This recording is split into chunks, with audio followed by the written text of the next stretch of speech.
En la siguiente mesa intervendrán Amador, que estaba previsto para esta, Laura Llevador y María Victoria Jiménez.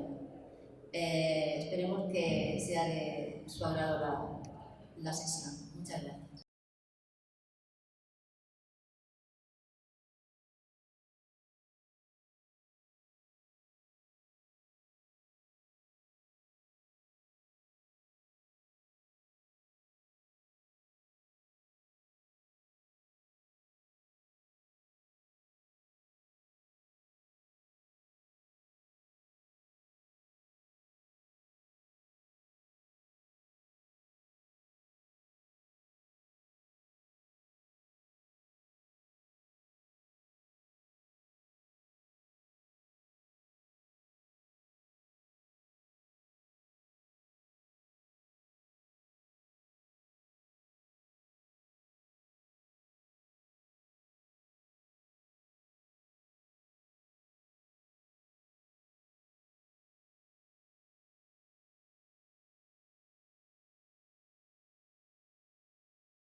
Me voy a referir, que tienen que hablar mis compañeros,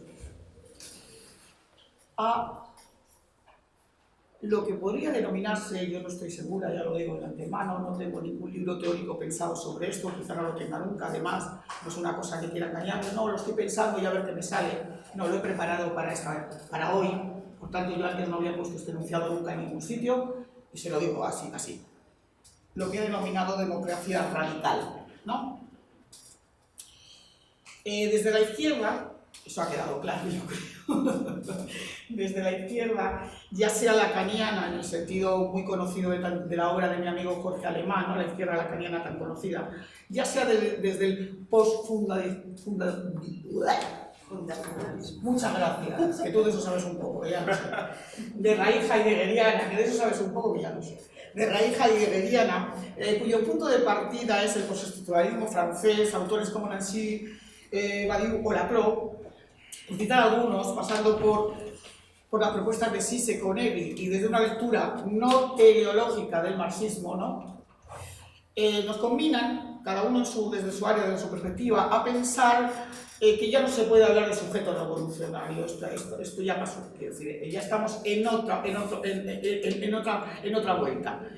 Y consecuentemente, pues claro, se hace necesaria, creo yo no sé cómo, cuidado, se hace necesaria una reinvención de la democracia que conserve un sentido expansivo del término. Ello obliga a buscar una instancia social que actúe como sustituto de la tradicional clase trabajadora. Esta mañana Tina Appleton se ha referido precisamente a esto de la instancia. No hay instancia social, pero bueno, ha dicho algo muy provocativo, que teóricamente en su hipótesis teórica la sociedad no existe. Pero no, teóricamente, pero si existen resistencias, bloques, instancias sociales que pueden, digamos, simultanearse, ¿no? Pues bien, sin embargo, esta tarea resulta difícil, incluso para algunos casi imposible. Yo no sé si está entre ellos, me lo guardo. Porque la pregunta es, ¿existe todavía la posibilidad de que surja algo así como una voluntad emancipatoria concreta, capaz de erigirse como entidad transformadora?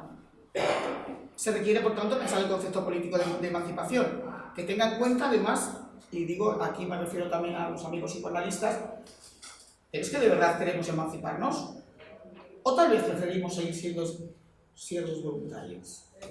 Bien, entonces, de modo general, una democracia radical se entendería como fin en sí mismo. Esta mañana Jorge Restringe, ¿no?, la ha delimitado en este sentido, sin mitificación alguna, y que pasaría por el intento de constituir la igualdad, digamos con Negri, de una multitud, o digamos con Timothy Appleton, desde una izquierda populista que partiera de las singularidades, es decir, que ahí las alternativas están teóricas, yo no tengo ninguna, ¿vale? O sea, os seguiré leyendo, crear una forma de resistencia, una especie de banco de pruebas que sirviera al surgimiento de una verdadera política. Este desafío se presenta casi inalcanzable para algunos, aunque se vayan produciendo conatos, yo los denomino conatos, o puntos de fuga como el 11M o las revueltas árabes. Quiero decir, para mí, ahora mismo en este momento solo los interpretaría como conatos. Mientras, y aquí no voy a generar enemigos, pero sí diferencias con muchos de los compañeros de cruce, mientras, siguiendo, y tengo que llamar al maestro, siguiendo en esto a Marx, tampoco me he cogido a un chiquilicuatre, ¿vale? Para mí es importante no despreciar, y el verbo lo reivindico también, no despreciar las libertades formales democráticas, esto que yo he descrito antes, ¿no? Por eso, bajo la idea de compromiso, acción singular y común, siempre he participado y participaré en las elecciones, en un intento de cambiar algunas reglas. Sí, no soy gilipollas, es decir, no sé, no, a lo mejor no se cambia ninguna. He dicho en un intento de cambiar. Y entonces, efectivamente, sí, en esto quiero seguir no creyendo, sino solo pareciéndome un mal menor de la socialdemocracia en la gestión. Sí, abiertamente lo considero así. Hay que mojarse en estas cosas, creo yo. Entiendo que sigue siendo oportuno de apoyar políticas emancipatorias, que sigue siendo oportuno orientar prácticas sociales hacia esa finalidad, que voy muy rápido por el tiempo, y voy a utilizar una expresión de Badiou, autor muy querido por Tina Appleton y por otros amigos de aquí de Cruce, que dice: prácticas emancipatorias orientadas a concebir la existencia de los pueblos como la facultad de gobernarse a sí mismos, ¿no? Como si yo, modestamente, hago como si eso fuera posible. Eso es lo que hago, como si fuera posible. No quiero dejarme atrapar por el cinismo, eso es lo que hago. Y por ello considero que hay que continuar luchando. Bueno, hay muchas pruebas, a mí por lo menos, que me sirven para decir: no, Marilyn, hay que hacer algo. Ya sé que es una chorrada, pero lo voy a hacer.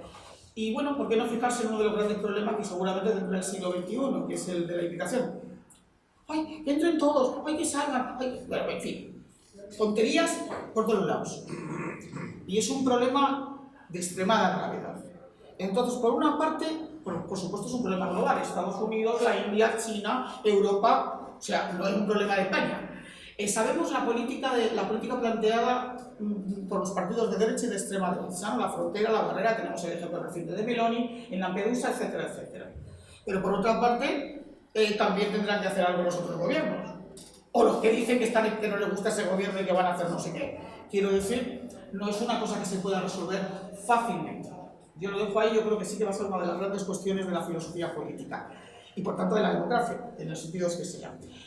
Porque lo que sí que voy a destacar es que los que vienen son refugiados pobres, muy pobres, refugiados políticos, excluidos a lo mejor también de una dictadura, etcétera, etcétera, y los que votan para que no entren son pobres también. La mayoría. Son pobres también. Entonces, ¿cómo poder hablar de una internacional proletaria o una internacional obrera en estos términos? Es un problema gordo, ¿no? Sloterdijk también lo hace referencia a él, de cómo es posible la solidaridad.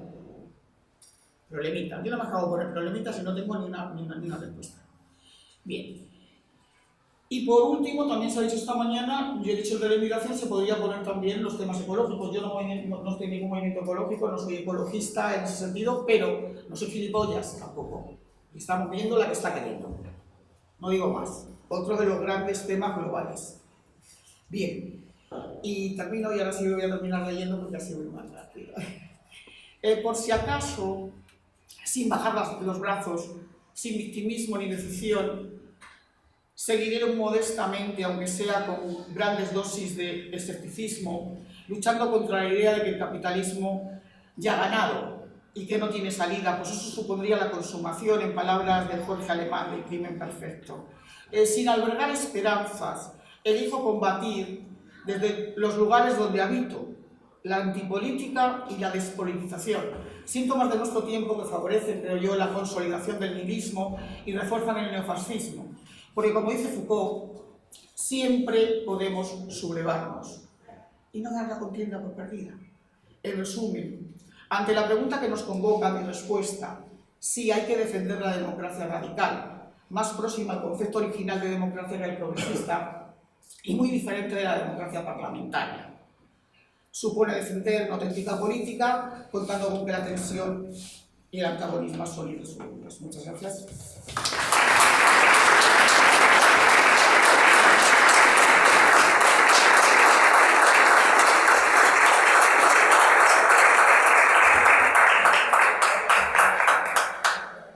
Bueno, tiene la palabra ahora Amador Fernández Amador.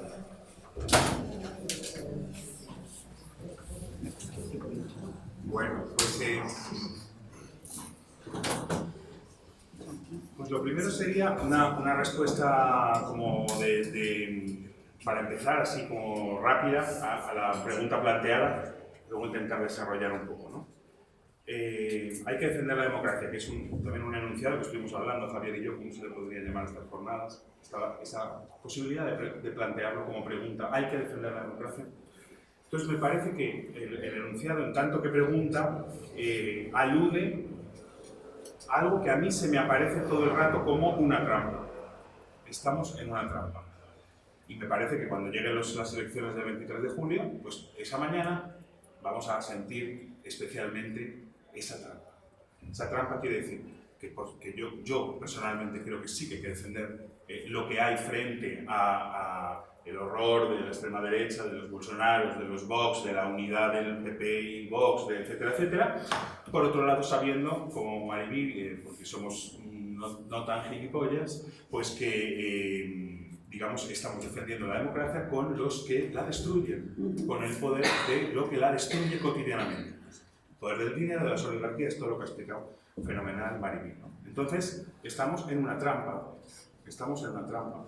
Esto es lo que hay que pensar, cómo salimos de esa trampa, pero primero hay que empezar a pensar cómo describimos esa trampa de la que hay que salir.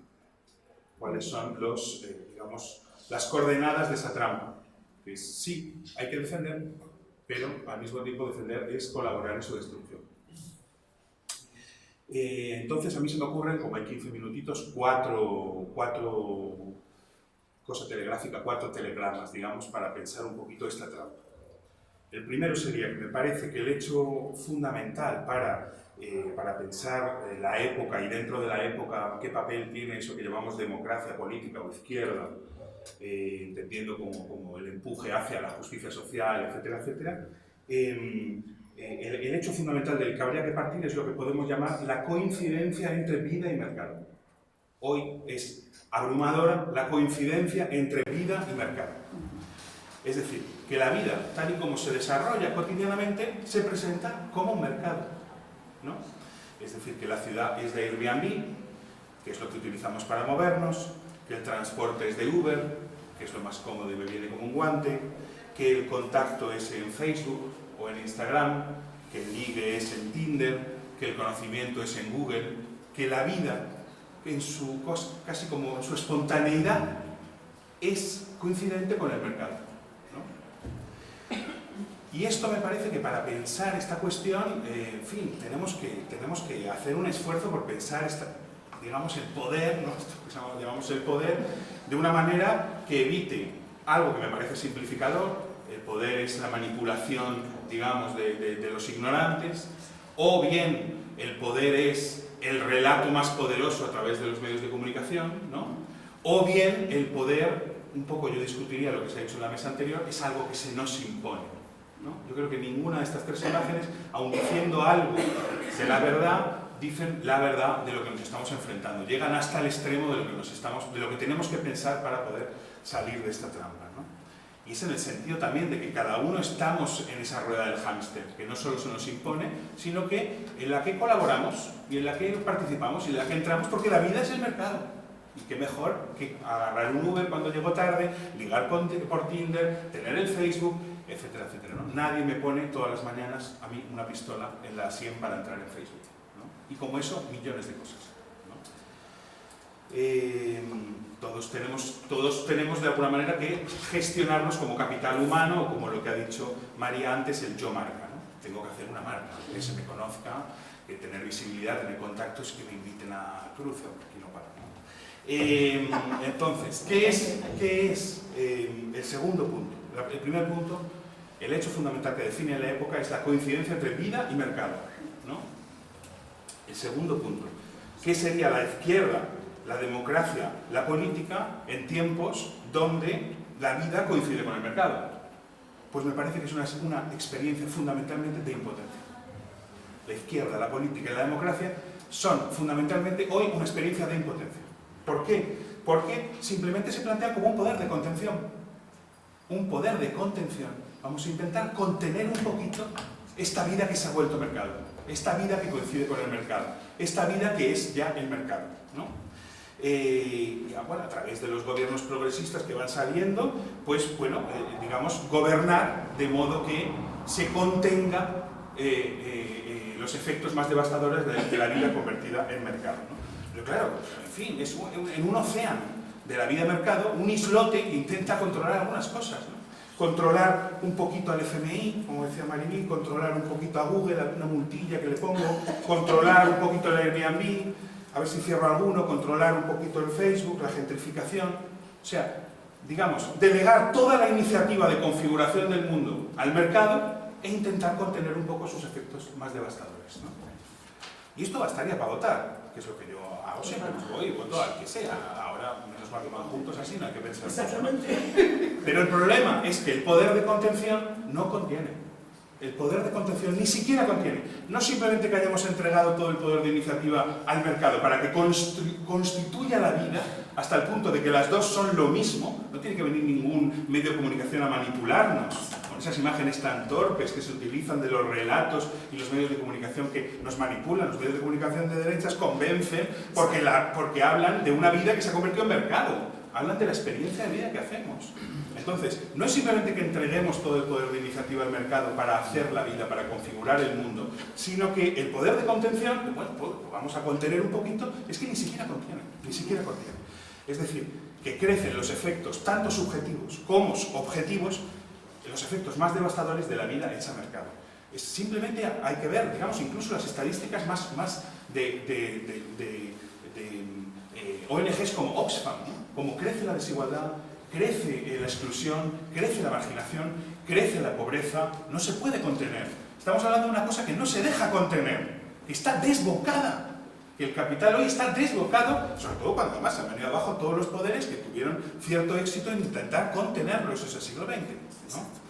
Entonces, tanto a nivel de efectos objetivos, todo lo que podemos llamar la precarización de la vida, ¿no? Desigualdad, exclusión, marginación, pobreza, imposibilidad de acceso a recursos básicos, etc. Como los efectos de la subjetivación, de la producción de vida hecha mercado y todo lo que eso contiene como subjetivación, como subjetividad, ¿no? Los malestares psíquicos, el hecho de todas estas cosas que repetimos todo el rato, la aceleración, el estrés, el agobio, el cansancio, etcétera, etcétera, pues no se contienen, no se contienen, no se contienen, ¿no? El poder de izquierda se limita a contener, entrega toda la capacidad de iniciativa al mercado y encima intenta contener y no contiene nada.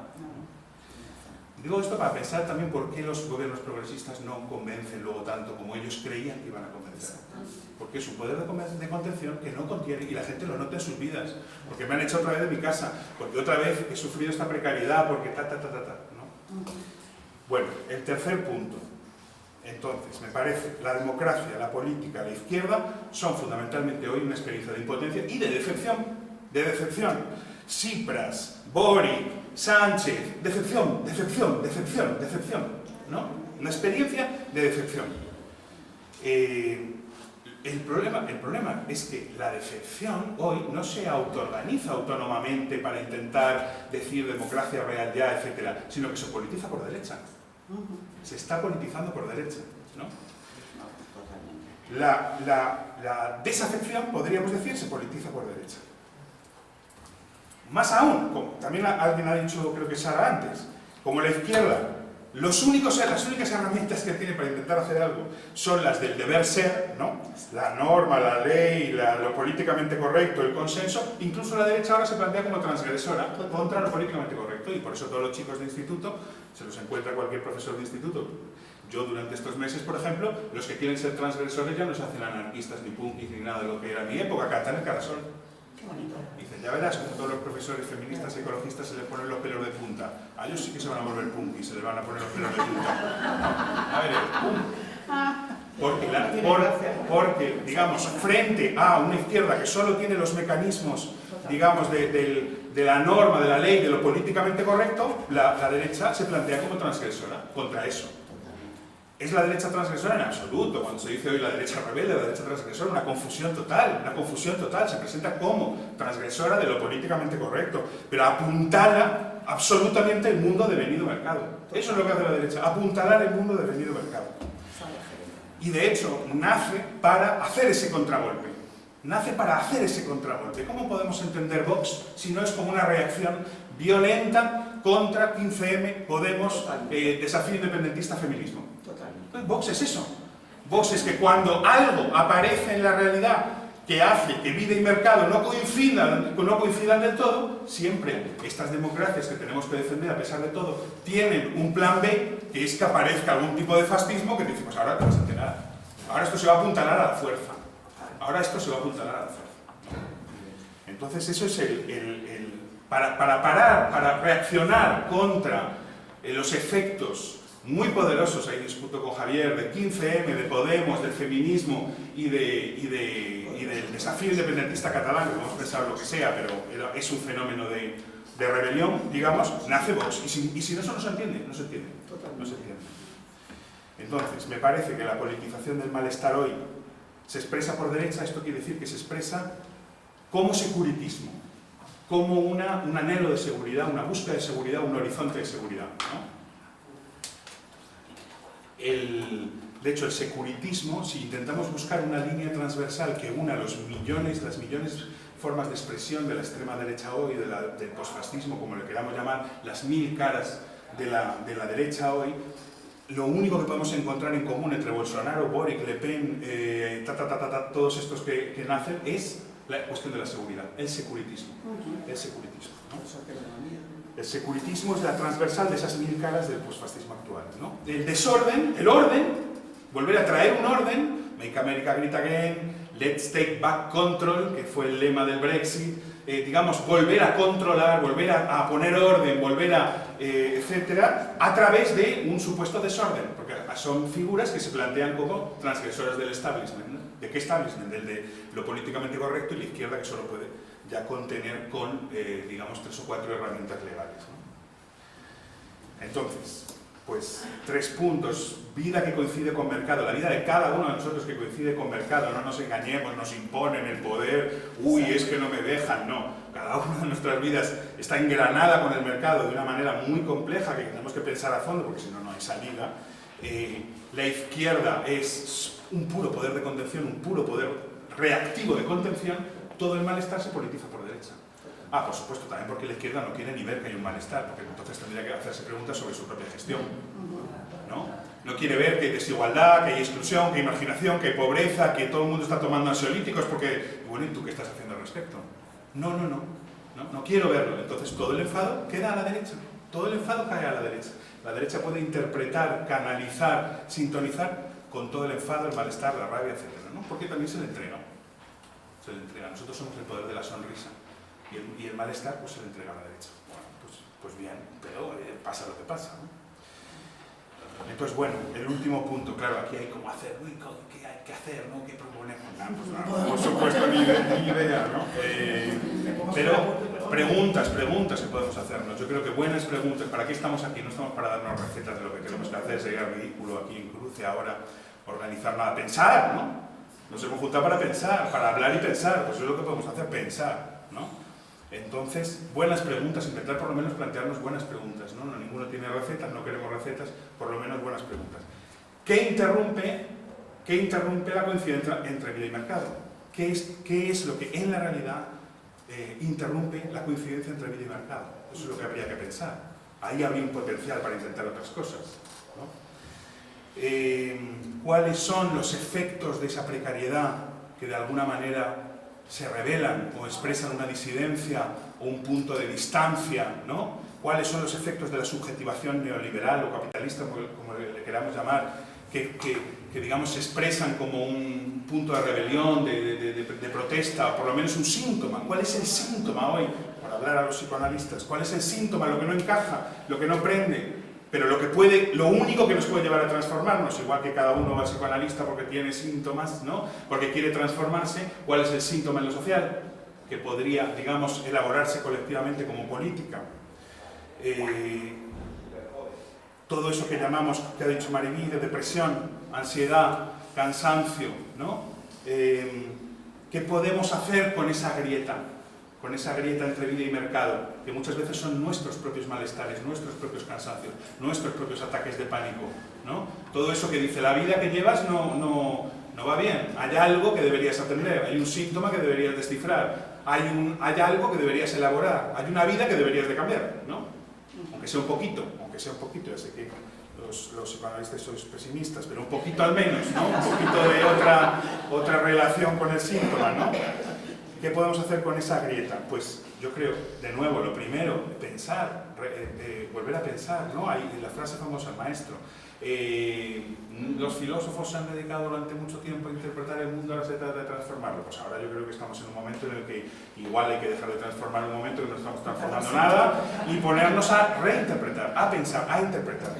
Y podemos empezar por una interpretación, por una reinterpretación. Podemos pensar que todo eso, digamos, que se etiqueta y se diagnostica médica, clínicamente y se medica con las pastillas, etcétera, todo eso que se llama depresión o cansancio o ataques de esto, ataques de lo otro, son fenómenos de huelga, son comportamientos de fuga, son momentos en los que el cuerpo se rompe y dice no puedo más, ¿no?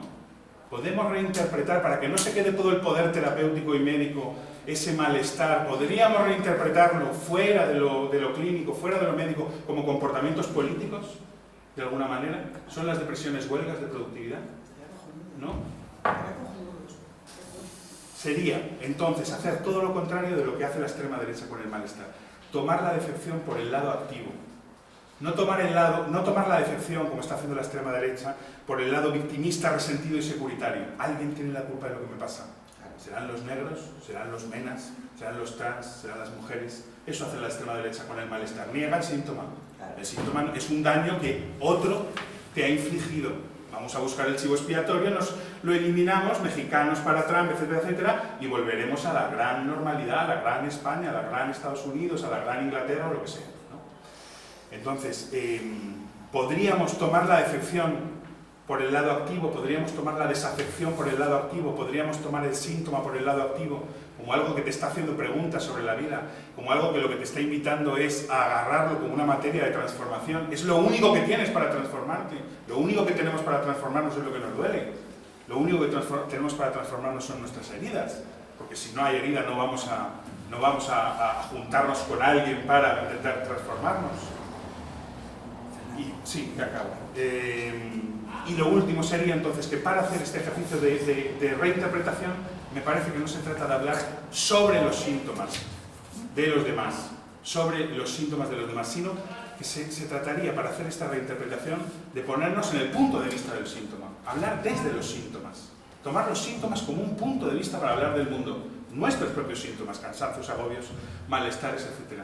No hablar de ellos, no hacer más sociología de hablar de los demás, no explicar a los demás lo que les pasa, sino hablar desde ahí. Ese sería el gesto valiente, para también cambiar el discurso filosófico de hablar de lo que pasa al mundo y sin hablar nunca de lo que me pasa a mí, ¿no? Muy bien. Ya está. Muy bien.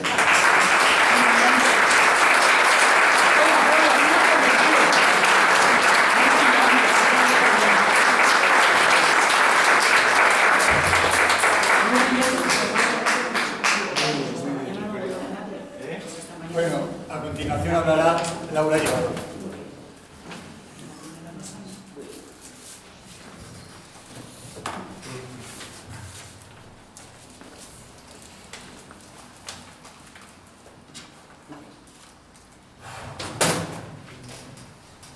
Bueno, pues nada, encantadísima de estar aquí, gracias por la invitación. Muy de acuerdo con mis compañeros de mesa. Amador, si montas un partido, me apunto. O sea, muy de acuerdo. Pero yo voy a coger un poquito, voy a ser más teórica. Soy de filosofía, pero después voy a hacer un poco de profe, pero espero que se entienda que en verdad esto aterriza en algún momento. ¿Vale? Entonces, bueno, respecto a la cuestión que se me planteaba, que Javier y Cruce me planteaban, ¿no? ¿Hay que defender la democracia? Pues doy una respuesta y después intento explicar el porqué. Y mi respuesta sería, sí, hay que defender la democracia, pero a condición de que sea anárquica. ¿Sí? A condición de que podamos pensar juntas el concepto de democracia y el concepto de anarquía. A condición de quitarle el kratos, la violencia, el poder, al demos. A condición de que, en lugar de democracia, hablemos de algo así como de una demo-anarquía. Es decir, de una democracia sin comando. Entonces voy a intentar explicar por qué la única democracia que a mí me interesaría defender sería una democracia sin comando. Una democracia. Vale, pues sí.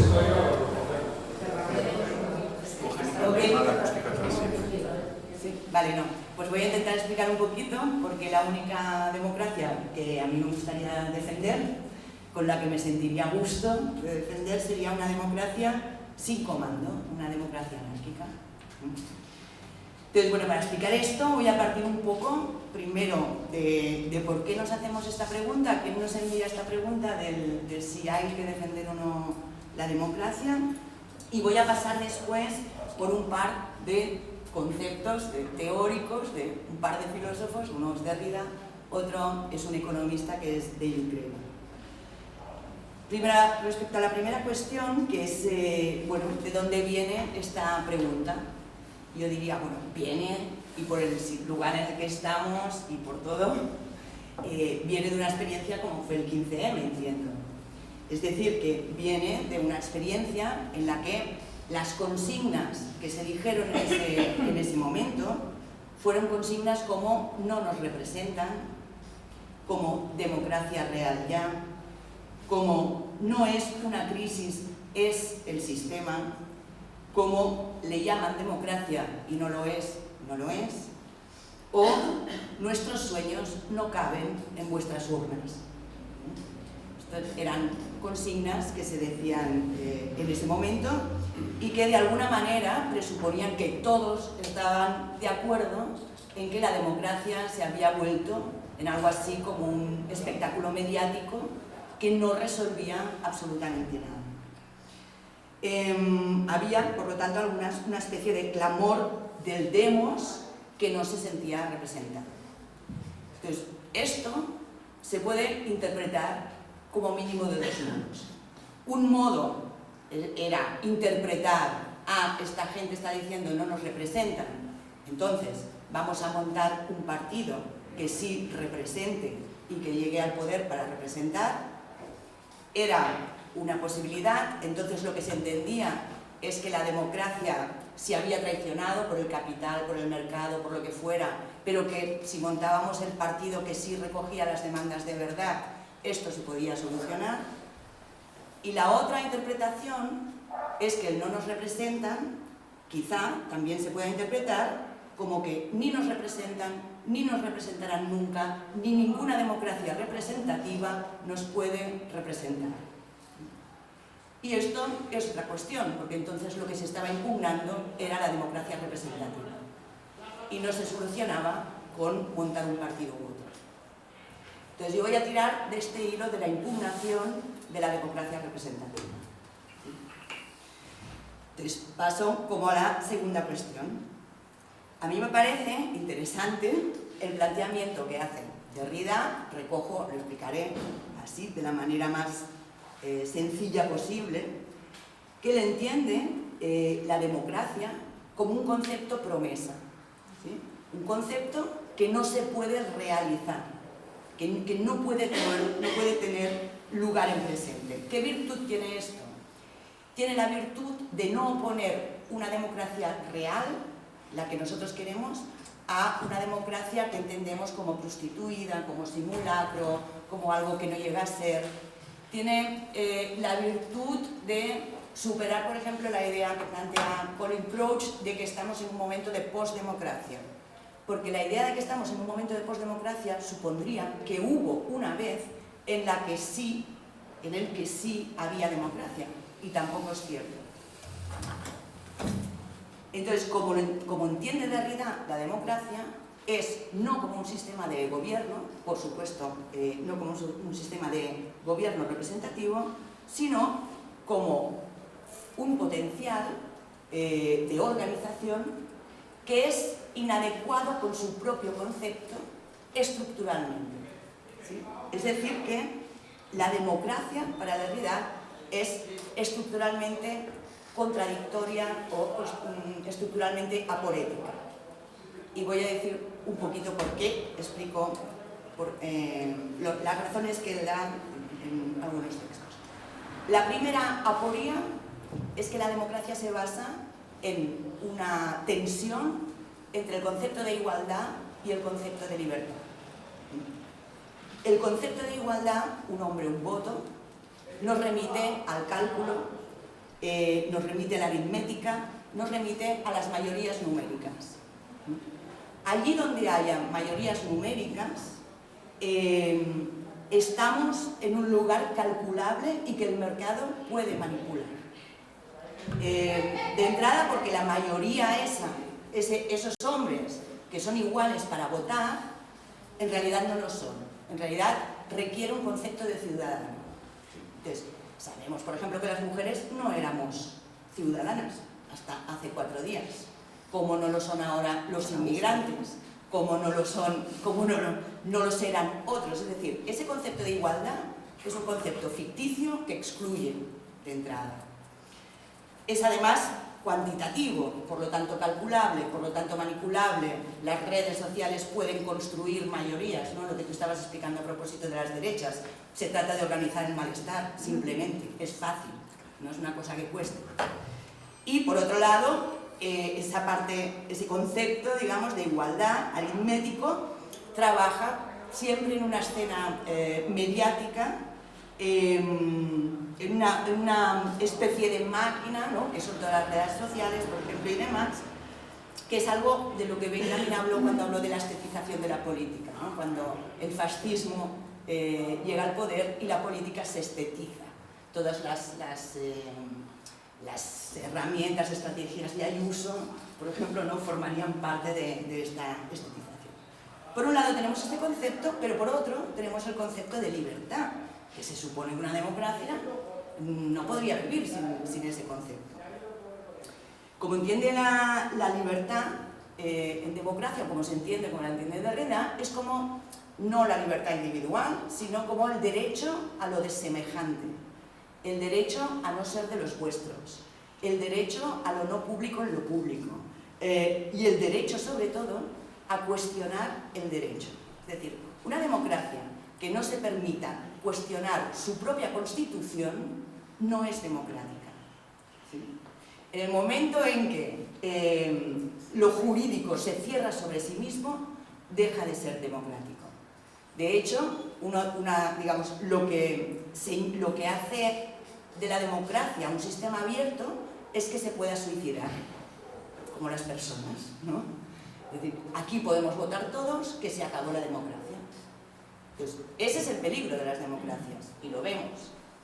Pero sin ese peligro no hay oportunidad para la democracia. Es decir, que si cerrásemos la posibilidad del suicidio de la democracia, estaríamos en un sistema totalitario, que impediría precisamente el cuestionamiento del propio derecho. ¿Sí?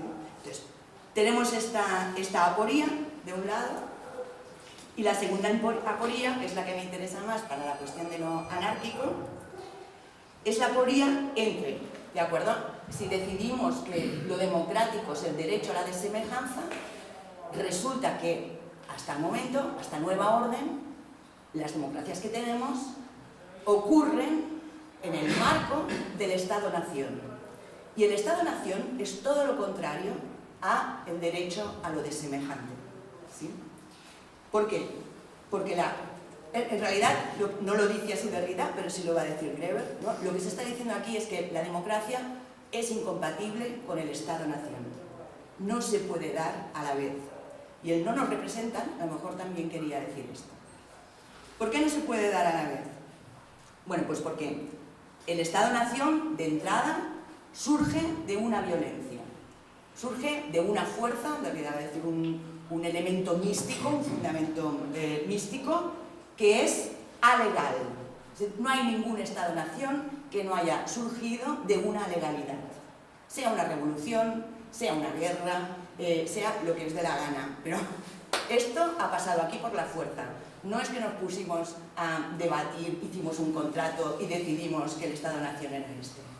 Nunca ha ocurrido así. Siempre hay una fuerza que venía de fuera y que es una fuerza soberana. Y dice, aquí está el Estado. Por lo tanto, se basa en una fuerza anárquica, en realidad, el Estado-Nación. Y además, lo que hace el Estado, que sabe que no tiene fundamento, que sabe que no surge de un contrato, que sabe que surge de una violencia, es crear la nación que le sirve de fundamento. ¿No? ¿Y esto qué quiere decir? Quiere decir que no es que hay una, como nos cuenta en la película, somos una nación, porque hablamos la misma lengua, y porque tenemos una cultura común, ay, pues mira, ¿por qué no nos constituimos en Estado? Esto no va así. Se crea el Estado y después se inventa la nación. Una vez creada la estructura jurídica, lo que hacemos es hacer proliferar una nacional. Decidir, por ejemplo, crear o hacer reiterar una cultura nacional a través de políticas lingüísticas, a través de políticas mediáticas, a través de museos de historia que empiezan en la prehistoria, que dices, a ver, España no existía en la prehistoria, Cataluña tampoco, pero en los dos museos la historia de España y de Cataluña empiezan en la prehistoria. ¿Cómo se come esto? Si no es porque el Estado necesita crear la nación. O sea, hay que inventarla.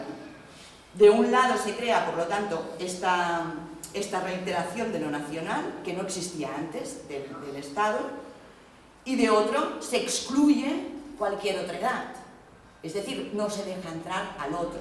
Derrida dirá, todo Estado es un Estado canalla. Todo Estado lo que hace es expulsar a otro, crea CIES, crea políticas migratorias, deja morir a la gente, lo estamos dejando morir en el Mediterráneo y nos da igual, y hacemos ver que no lo vemos, cuando tenemos 1000 radares, 1000 satélites que lo saben perfectamente. Pero no pasa nada, hacemos ver que no y que somos demócratas. Esto solo se puede hacer con la fuerza del Estado. Y de hecho el Estado, si cogemos la vía feminista, estos estados y este concepto de ciudadano se crea expulsando en primer término a la mujer. Que ahora esté la mujer, bueno, vayamos como consiguiendo derechos, que después estén los trans, que lo que tú quieras, pero el Estado es excluyente de entrada. Y ya en la polis griega, Antígona, Medea, no sé, que hablo en el libro sobre esto, ¿no? Medea, por ejemplo, que mata a sus hijos, no es una señora celosa que se ha encaprichado, es una señora que le dice a Jasón, lo que tú creas, polis, es suicida. O sea, tú estás creando un Estado igualitario saltándote los vínculos, saltándote la importancia que le das a los afectos, saltándote una serie de cosas que es la forma de la cual provenimos. Entonces, bueno,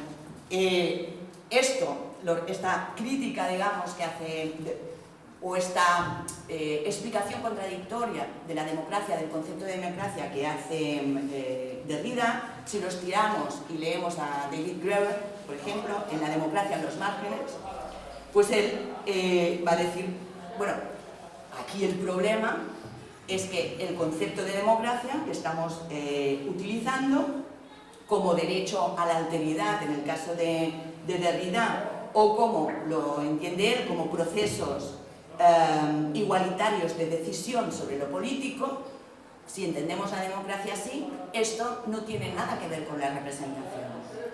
De hecho, democracia, esto lo decíais vosotros también en el resumen, ¿no?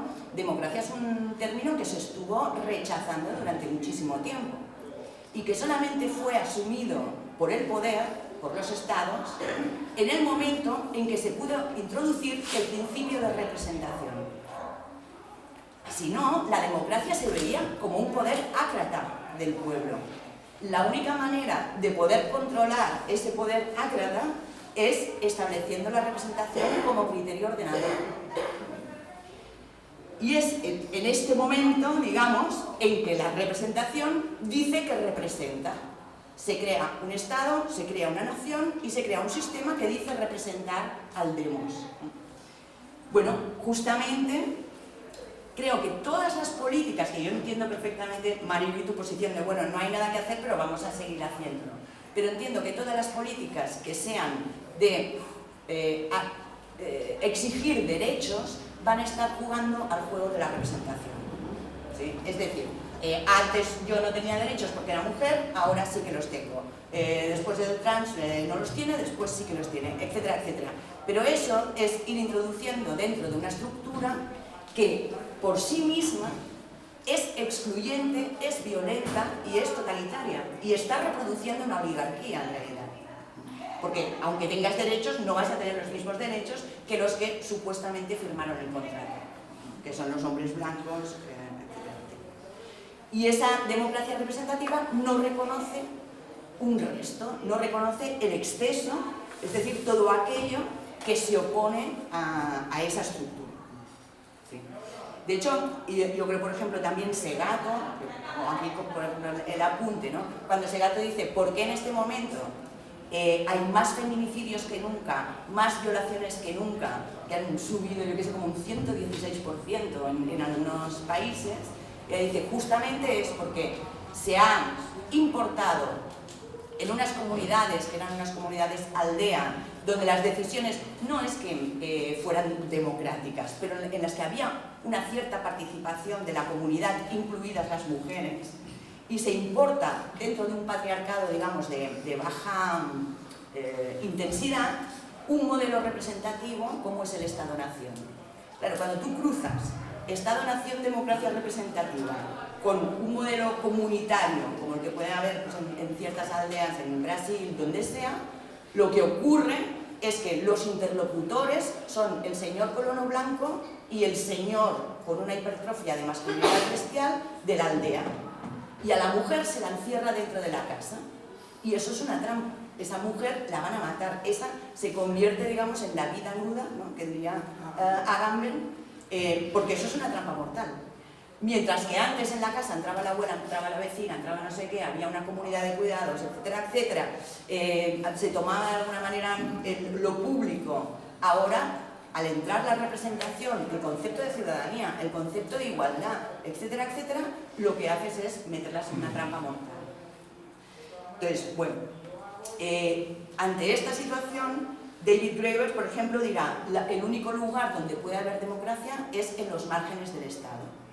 Por ejemplo, en la revuelta zapatista, en los lugares de organización autónoma, horizontal, donde se plantean otras posibilidades de organización que no sean a través de la representación. Bueno, yo no me decanto tampoco exactamente por lo de David Graeber, ¿no?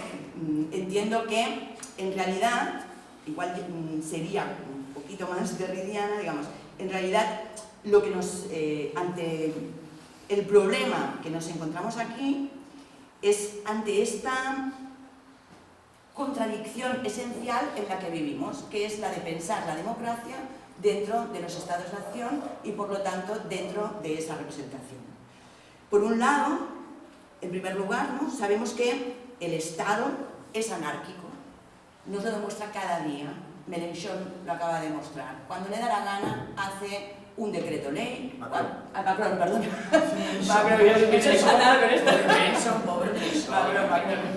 Cuando le da la gana dice, oye, que el capital necesita que trabajemos más, pues decreto ley. Oye, que se nos mueren los abuelos, tenemos los hospitales a tope, que nos hagan a la calle. Que tal, es igual, esto va así, ¿no? Y funciona así, y lo acatamos. O no lo acatamos, o hay gente que no la acata. De otro lado está esta cuestión de la gubernamentalidad, ¿no? Que es un poco lo que tú estabas explicando.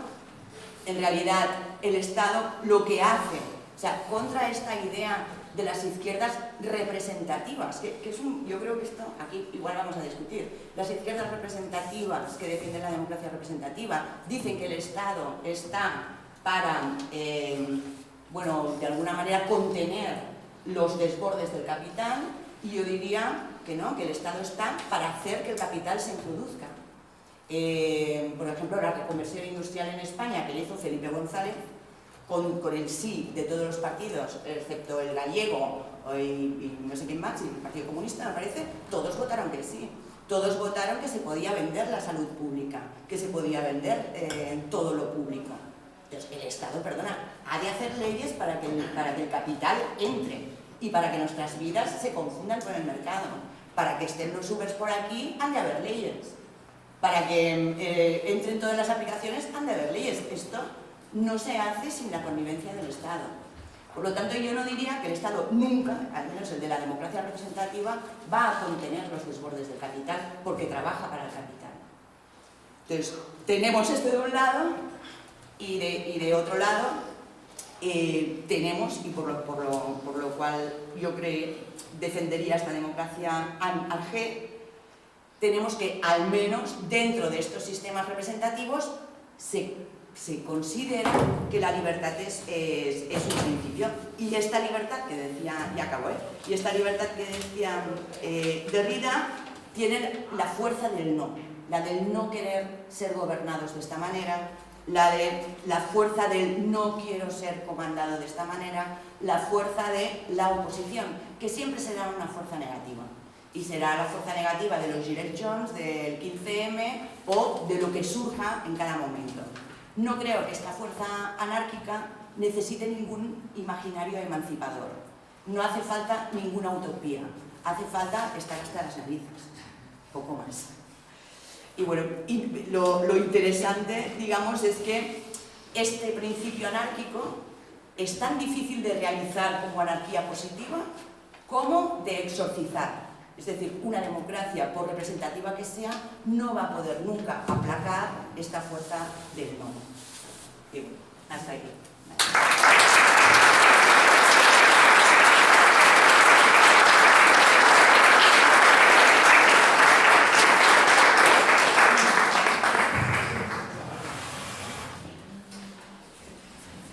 Bueno, pues fenomenal. Ha sido además 3 intervenciones muy potentes y muy entusiásticas, las 3, ¿no? Creo que les ha caracterizado eso, enfáticas. Y nada, abrimos ahora un turno de palabra para quien quiera plantear alguna cuestión. A ver, vamos a apuntar.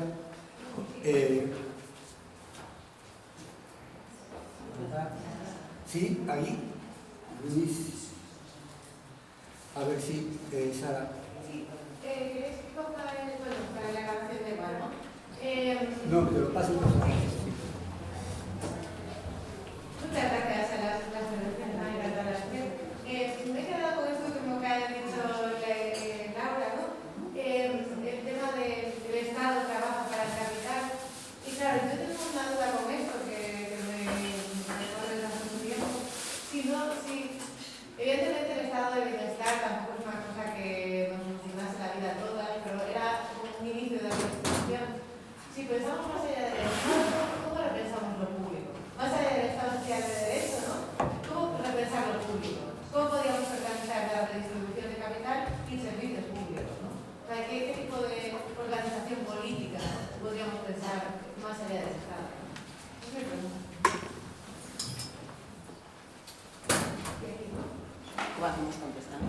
A ver qué dice la autoridad competente. Moderador. Pero... No, pero que antes había también una discusión de cómo se contestaba, cómo hacer... No, bueno, yo soy de la opinión de principio, mientras haya tiempo, a que se vaya contestando como mucho de 2 en 2, pero no acumular muchas preguntas que pueden ser muy distintas y luego se pueden perder por el camino, ¿me entiendes? Venga, O sea, si por ejemplo, no sé, si no se va a tardar mucho Voy a ser breve. A Sara, pues venga, Luis también, venga. Bueno, llevamos todo el día hablando de democracia y, bueno, gracias a vosotros por vuestra intervención, ¿no? Que está muy bien. Y la de los 9, ¿no? Nos ha hecho revolver muchas cosas, ¿no? Pero me ha llamado la atención que a lo largo del día han faltado cosas y se ha recurrido a una cosa 2 veces. El Estado canalla y ahora ha salido el Estado suicida, ¿no? Y lo del Estado canalla es fundamental, ¿no? Porque yo considero que el Estado es un poco canalla, porque nos quita libertad y nos la reparte lo que nos quita en nuestra energía igualitariamente, entre otros, ¿no? Si, por ejemplo, imaginamos que la democracia es horizontal y que no hay un poder que sobresalga y que se relaciona como, por ejemplo, ese anagrama que dibujó Belotti, que tenemos detrás presente, ¿no? Que son esas redes que se cruzan sin más y que no desprenden ninguna energía. Democracia es trabajar en común y construir algo en común. Para mí eso es democracia. Pero claro, para construir algo en común necesitamos materiales. No se ha hablado en ningún momento de que las democracias que vivimos están caducas, porque degradamos enormemente todo. Hay que hablar de democracia definitiva, hay que hablar de democracia de crecimiento, ¿no? Que no ha salido casi nada todo el día, por eso son canallas, porque no se ocupan del decrecimiento, por eso son suicidas. A ver cómo arreglamos esto.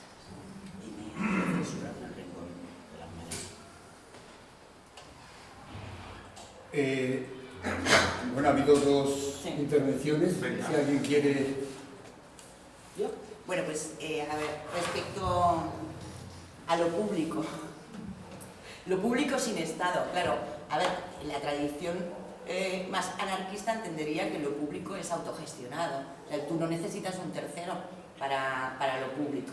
Otra cosa es que en la situación en la que estemos eso pueda ocurrir.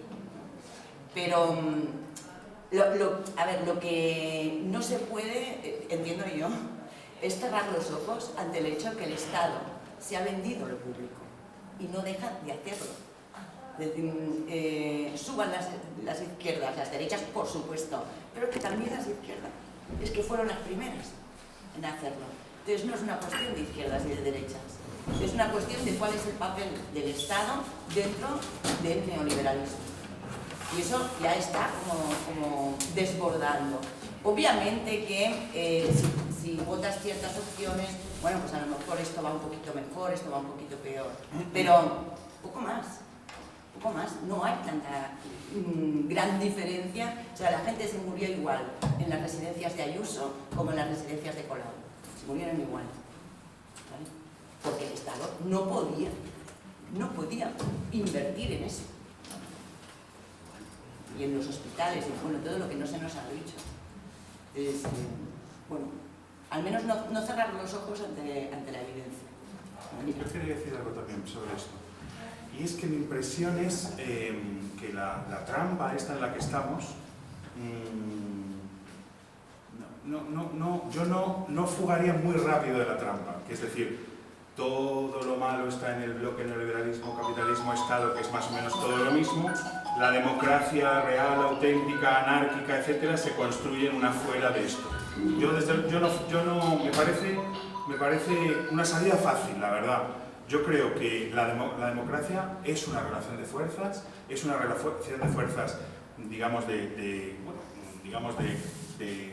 poder de mando y de poder de resistencia. El poder de resistencia es una fuerza también, y las democracias no solo se han construido como poder de mando, de violencia bruta, de fuerza bruta, sino de gente que resiste.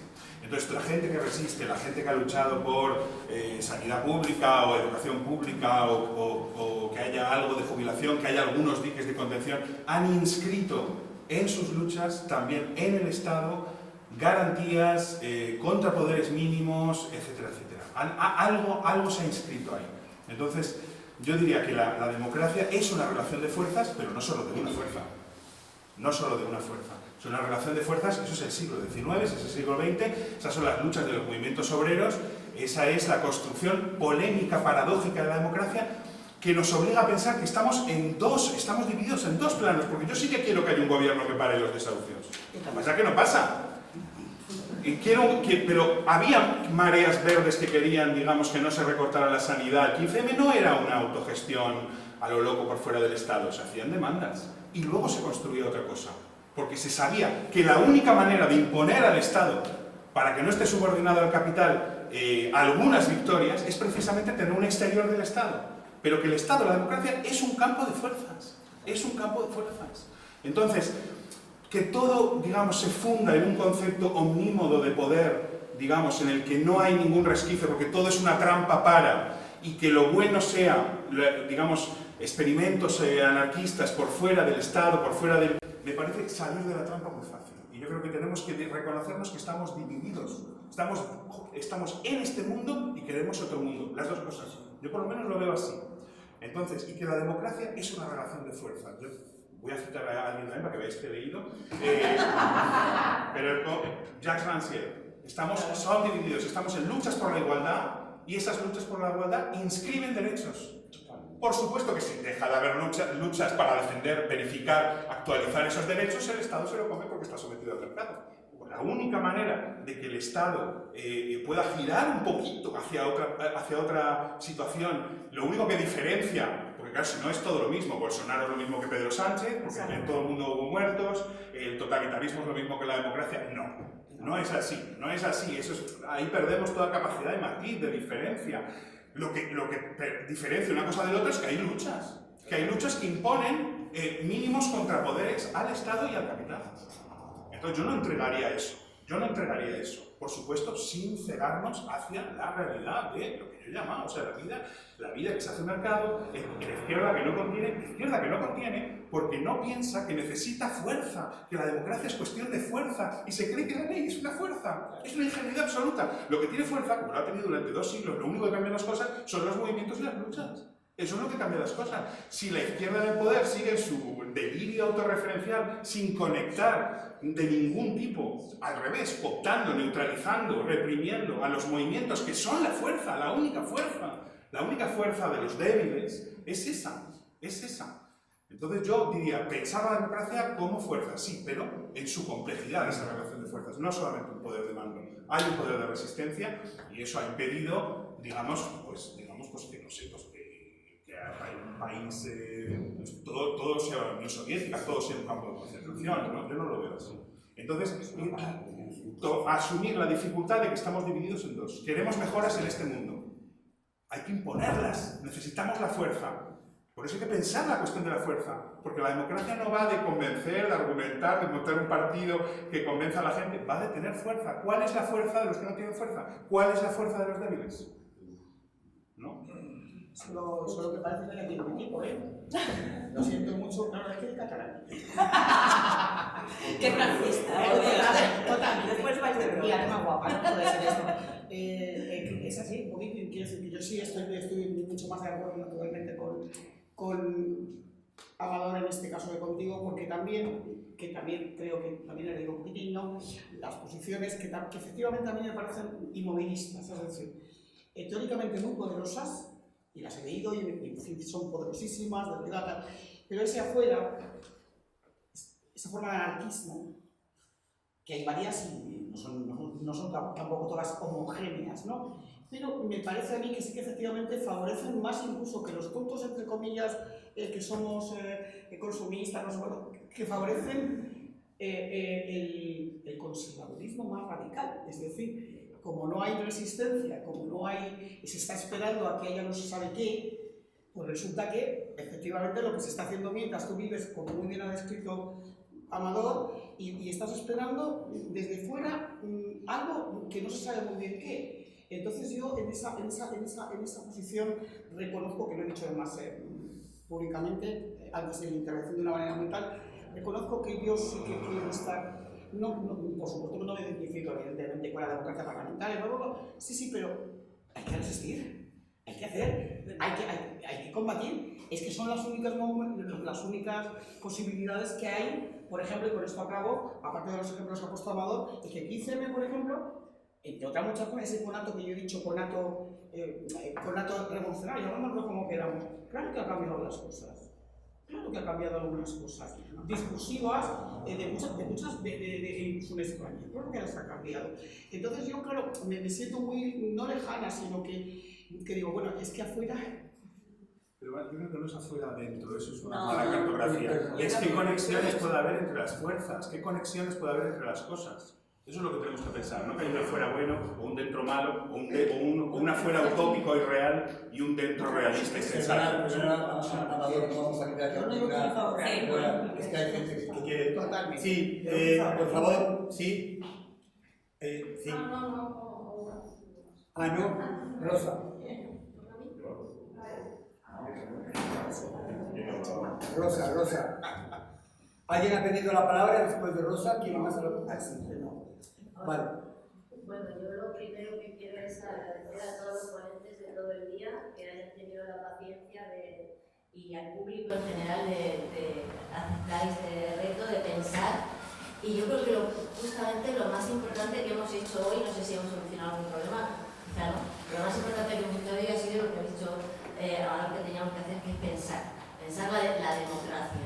Y en ese sentido, me parece, tengo la impresión, un poco haciendo la recopilación de todas las intervenciones, que por una parte sí se han puesto encima de la mesa todos los males que tiene la democracia, no solamente la democracia, sino el sistema en el que vivimos, el sistema capitalista en el que vivimos, que evidentemente está vinculado con la democracia, eso tiene razón Rodrigo esta mañana cuando comentaba, el sistema, la forma moderna de la democracia, que sí que está en relación con ese sistema capitalista y por tanto los malos de uno son los males del otro y los males de la democracia, los males del capitalismo son los males de la democracia y afectan a los individuos, como estaba diciendo, y a los sujetos, como estaba diciendo Amador, y generan un malestar que de alguna forma no viene de nuevo. Estamos hablando de malestar, parece que estamos inventando ahora mismo malestares, pero los malestares del individuo que vive en democracia desde el siglo XIX,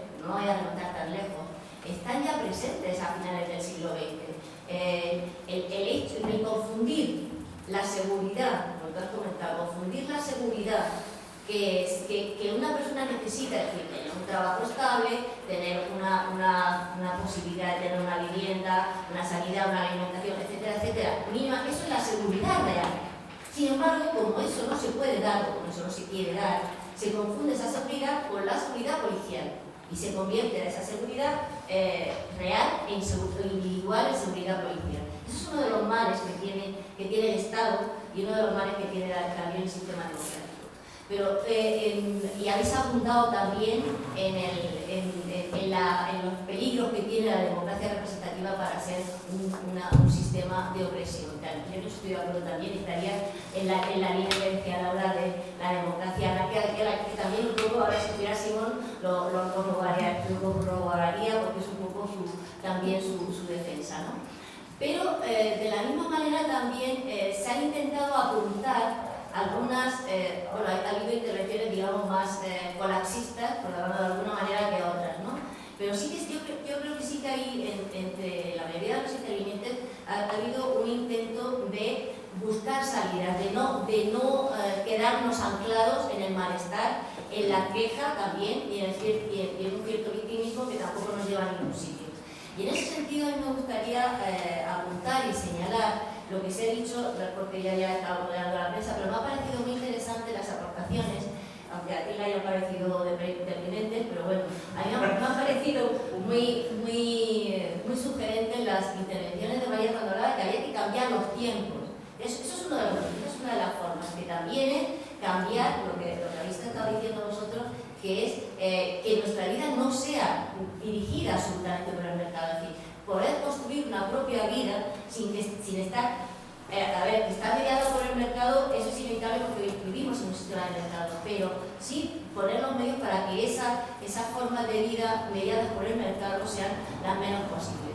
Y yo creo que eso es lo que podemos sacar aquí entre todos, y este es un espacio de resistencia, si queréis llamarlo así. Y si estamos hablando de esto, es porque se puede hablar.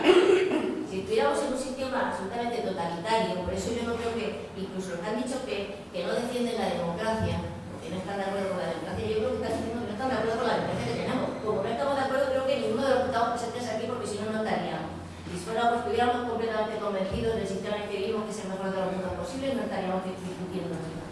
Pero lo que sí que es cierto que incluso las personas que han dicho que no están de acuerdo con la democracia, sí que todos preferimos, aunque sea un mal menor, poder hablar y estar aquí discutiendo sobre este tema, aunque sepamos todos los males que nos aquejan y todos los males que tenemos encima, y eso evidentemente hay que tenerlo en cuenta. No sé si Sí, bueno, si alguien quiere responder, yo también tenía una pregunta. Sí, no, responde primero. Bueno, no, solo por contestar también. Es decir, yo veo que aquí lo que hay es o una posición posibilista, que es, bueno, dentro de lo que hay, pues vamos a jugar al juego para contener un poquito y tal, pero todos en verdad sabemos que esto va para adelante y que la vida va a ser identificada con el mercado igualmente, ¿no? Eso lo tenemos, parece que lo tenemos claro igualmente. Y la posición que tú acabas de decir, bueno, pero podemos hablar de esto. Es decir, justo estamos en un sistema que permite repensar. Entonces, a la hora de repensar, ¿por qué no impugnar la democracia representativa en lugar de ponernos a jugar el juego posibilista? No se abre una posibilidad. Esta es la potencia de la democracia, que cojamos esta. Solamente una cosita solo para decir. Yo creo que ahí entraría muy adecuadamente lo que esta mañana estaba comentando Carlos, de la imaginación constituyente, el concepto de Castoriadis, ¿no? La idea de poder imaginarnos un sistema que efectivamente, sin estar fuera de, absolutamente fuera, completamente fuera, porque en el afuera tampoco hacemos demasiado frío, pero sí que podamos imaginar algo que vaya construyendo nuevas lazos sociales. Y yo creo que eso es imposible. Sí, ahora quería preguntarle una cosa a ti, Amador, que me ha parecido muy interesante, y es verdad que una de las críticas que se puede hacer a la izquierda es que está a la defensiva, está conteniendo, no está lanzándose. Y que ese ha sido un motivo por el que, digamos, la frustración que se ha podido encontrar se ha podido ir a la extrema derecha, ¿no?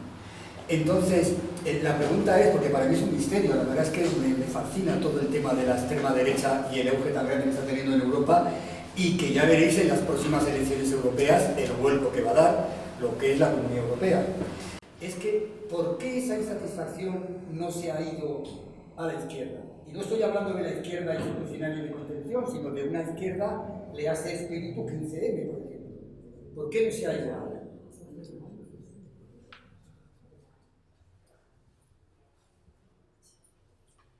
¿Alguien más? Porque tú lo tenía que pensar.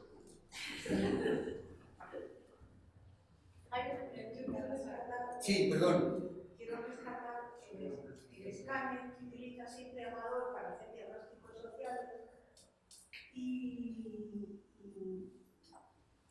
poner el foco en lo que él ha dicho de situarse en el síntoma social, en lo que acabas de describir, Javier, situarse en el síntoma social para desde ahí pensar, explicar. No, eso está muy bien, claro que sí. Explicar desde el síntoma, pero poder tratar el síntoma, hacer el retrato de esto. Abandonar otros conceptos y ver qué está pasando y desde lo que está pasando poderlo explicar, pero poderlo explicar de una manera que nos dé potencia, ¿no? Que nos dé energía, que nos dé esperanza. Que creo que es lo que necesitan o siempre ha necesitado, ¿no?, en la sociedad para trabajar en círculo, para ponerse a pensar, ¿no? Esta propuesta que decimos de ponerse a pensar necesita como un detonante. Y ese detonante tiene que ver con la vía de la esperanza. No solamente desde lo teórico, sino también desde la conexión con la realidad de la gente, con lo que le está pasando a la gente en las consultas de psiquiatría o de psicología, por ejemplo. A ver, perdón. No digo nada. No, sí, que te contestaría, sí. Luego ya vas. Sí, Ramado. Sí. No sé si un poco también lo que, por continuar un poquitín lo que decía Laura, pero no sé si sería exactamente positivismo, ¿no? si creemos que, bueno, que cuando se producen luchas o movimientos inscriben cosas en la Constitución, digamos, en el orden de los Es en la que no se mueve, en esa que no se puede. No, por ejemplo, el derecho a aborto, ¿no lo queremos? Sí, claro. Entonces, ¿estamos hablando de eso? Ah, ¿es solo de eso? No, No solo estamos de hablando eso, de pero la vida. estamos hablando de que también las luchas crean otros mundos, las luchas crean otros lazos. Las luchas es la única fuerza para cambiar el mundo. Las luchas es lo único que hace que vida y mercado se diferencien. Pero me parece que también, digamos, inscriben cosas en la realidad. Que yo no me pasaría sin eso. Por decir, bueno, eso que se inscribe en la realidad finalmente queda chupado por el capital. Me parece que queda chupado por el capital si nosotros dejamos de pelear por esos derechos. Una vez conseguidos, se cree que el Estado los concedió, y dejamos de pelear por su actualización, su verificación, su control permanente. Entonces yo creo que no es todo lo mismo, no es todo lo mismo. Estados en los que existe el derecho a huelga, otros que no, la libertad de expresión, poder sacar libros, poder reunirnos aquí, que haya derecho al aborto, no es lo mismo. Y eso, lo importante es pensar, explicar que no lo ha concedido el Estado, ningún Estado, porque todos tienden a lo totalitario. Todos tienden a lo totalitario, a fundirse con el capital. Pero es que la democracia es un campo de fuerzas y hay otra fuerza, que es la gente que ha peleado por abrir espacios de vida distinta y por poner algunos límites e inscribir algunos derechos en la realidad. Yo no me pasaría sin eso, porque conozco también los afueras, esos, y me parece que, en fin, también tienen, vamos, habría mucho que mirar ahí, entre los zapatistas, en los centros sociales, en los 15Ms. No los veo para nada puros, para nada, no sé, digamos, la teoría pues está en otra especulación, pero partiendo, digamos, de las experiencias reales, digamos, de lo que hay, tendría ojo con ellas, ojo con ellas. Eso no es solo posibilismo, sino tener en cuenta que estamos en esa contradicción, en esa complejidad. Yo no soltaría uno de los polos tan fácil, la verdad. Y luego, con respecto a lo de la izquierda, me parece, es muy difícil, la verdad, me parece. Efectivamente, ¿por qué no va a la izquierda? Bueno, no quiere decir que no haya ido a la izquierda. Ha ido a la izquierda en el caso de los chalecos amarillos, ha ido a la izquierda en el caso del feminismo, ha ido a la izquierda en el caso de las revueltas de 2019, en Ecuador, en Chile. Pero hay algo misterioso ahí que tenemos que pensar a fondo, no tengo ni respuesta, pero ¿cómo es posible que una insurrección como la chilena, que se quiere, digamos, quitar de encima la constitución de Pinochet, finalmente la constitución nueva la vaya a hacer los herederos de Pinochet? Ahí hay algo que pensar, que también tiene que ver con la maldición de las revoluciones, que es un misterio, pero siempre hay un momento de contragolpe, Entonces, sí que lo que yo diría es que cuando hoy la calle se politiza, lo hace de una manera poco clara para la izquierda, porque es un lío cuando la calle se politiza. Cuando mis amigos de izquierdas, por ejemplo, en Francia, empezaron a salir a las manifestaciones de los chalecos amarillos, todos tenían los pelos de punta, porque los chalecos amarillos no venían de ningún partido, de ninguna ideología, de ningún movimiento, era gente que salía a la calle contra lo que le pasaba, hablando en su lenguaje. Y ahí había una mezcla muy impura, muy bastarda. Y la gente de izquierdas está demasiado en el ideal, en la razón, en el modelo. Uy, esta gente tiene algún elemento aquí conservador, patriarcal, quieren trabajar, ¿no? Pues va a haber que lidiar con esa impureza. Yo creo que la izquierda no quiere, se asusta. El 15M hoy todos lo reivindicamos. Bueno, el 15M, maravilloso, fenomenal. Cuando aparece, toda la izquierda estaba horrorizada. Acordémonos. Porque ¿de qué hablaba el 15M? No izquierda ni derecha, arriba, abajo, se decían cosas raras. Cuando hoy hay una politización, en un momento de desplome de lo político, donde ya no existen los horizontes, las organizaciones, los imaginarios, todo eso se ha caído, la politización es necesariamente muy impura, muy ambigua, muy oscilante, afectos que están... Ahora, si lo que hacemos es no intentar pensar eso, no intentar escuchar eso, no intentar lidiar con esa impureza, se la entregas directa a la extrema derecha. He hecho un viaje a Cantabria hace poquito. Mis amigas que están en temas de agroecología y de los comunes rurales dicen que hay todo un debate entre los ganaderos, no solamente los grandes ganaderos, como si fueran... Hay también pequeños ganaderos que tienen 15 vacas, 15 terneros, con la cuestión del lobo, ¿no? El lobo, la derecha, con la izquierda, con sus herramientas, dice no se va a cazar al lobo, pero luego ahora se acerca hasta los rebaños y se zampa una vaca, se zampa un ternero, se zampa un... y el gobierno te da 300 euros. Pero 300 euros, después de estar 10 años cuidando un animal, no. Entonces, ¿qué dice la izquierda? Ah, los ganaderos quieren matar al lobo, son hombres patriarcales, son fascistas, son tal... Se deja todo eso, ¿y con quién conecta? Con Vox, que está haciendo su agosto. ¿Quién canaliza en todos estos espacios el rechazo a la Unión Europea, políticas delirantes de cómo tiene que ser la agricultura o la ganadería en España? Vox. Porque nosotros no podemos decir nada de Europa, porque estamos a favor de Europa. Entonces, o entramos en un grado mayor de complejidad, que yo creo que la izquierda no está capacitada, porque sigue siendo ilustrada, cree en la razón, cree en el convencer, cree en el partido, cree en el... O bien nos dotamos de otra sensibilidad para entrar en un campo muy impuro, o ese campo muy impuro se lo zampa a la derecha y lo guía hacia el impulso identitario. Amador, a ver. Sí. Sí, vale, que creo que es justo este punto, ¿no? Que las ciudades crecen y crecen, el centro, Madrid, Barcelona, allí se cuesta todo lo que son los partidos políticos.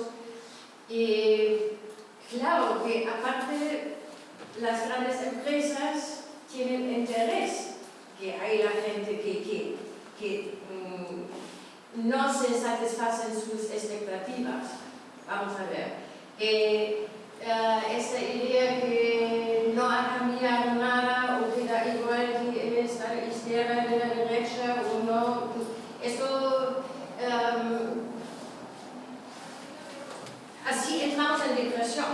Y en vez de esto deberíamos más bien pensar cómo podemos integrar más gente, cómo podemos invitar, cómo fue la crítica en la otra mesa, ¿no? que se dijo, vale, pero la gente tiene que activarse, tiene que participar, ¿no? Pero somos un club muy reducido, blanco, intelectuales, estudios, ¿no?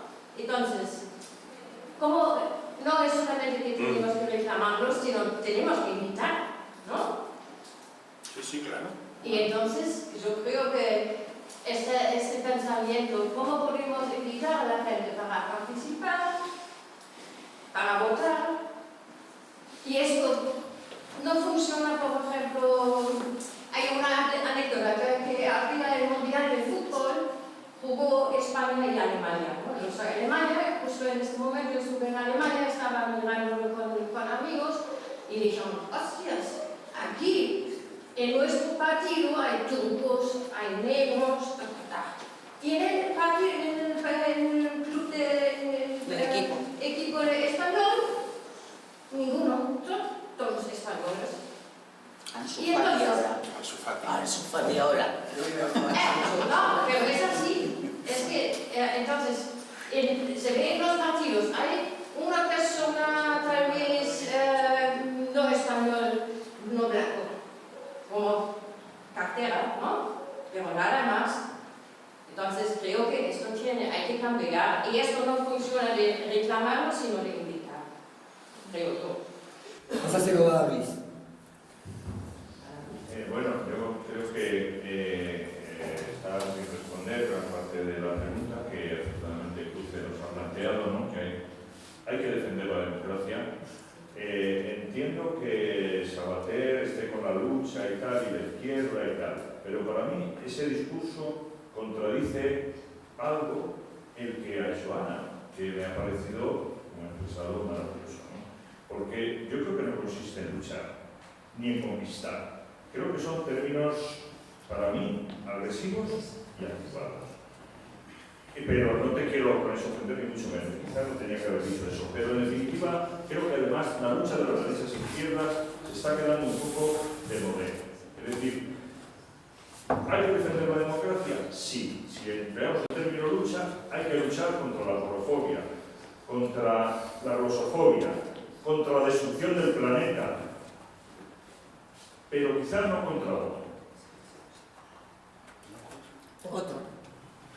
Y bueno, es un poco el estado de canalla cuando fomenta todas estas cosas que acabo de decir y unas muchísimas más que se podrían decir, ¿no?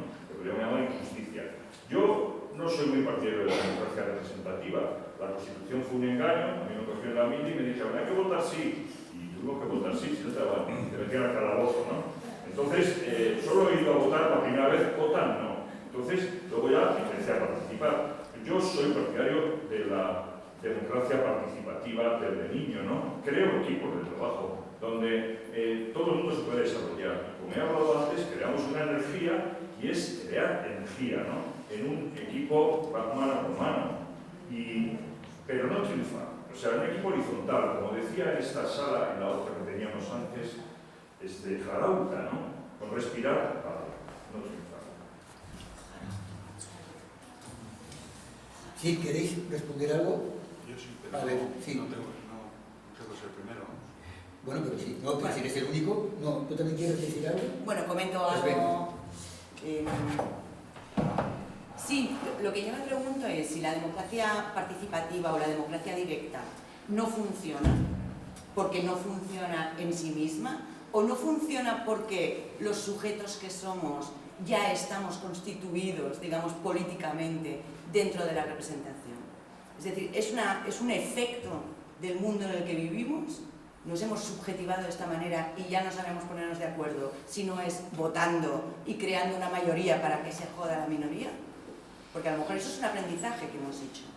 Y a lo mejor nos podemos organizar de otras maneras, que no sea jodiendo a las minorías. Sería una posibilidad. O que veamos un partido de fútbol entre Alemania y España y nos preguntemos, en uno hay turcos, negros, no sé qué, y en España todos son blanquitos. ¿Por qué no nos preguntamos por qué no hay mujeres en ese partido?